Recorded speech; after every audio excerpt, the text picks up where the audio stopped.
来防疫放零哦，政府要拼观光，也毋过哦欠工是真严重。行政院指示交通部、劳动部、教育部同齐推出补助的方案，来提悬劳工的薪水，希望当增加民众就业的意愿。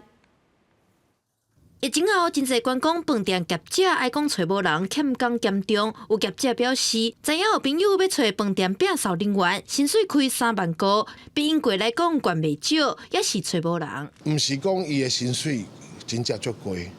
，3万5至3万7，佫找无人，是因为少年囡仔毋愿意做这个工课，工地嘛足欠工人啊，钱佫愈济啊，是安那要爱请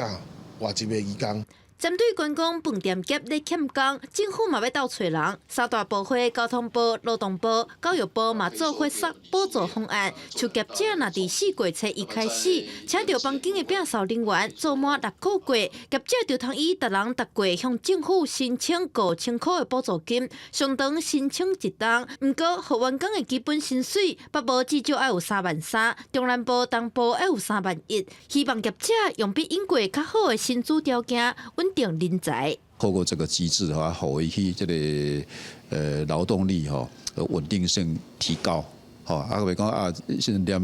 连米都欠这连米都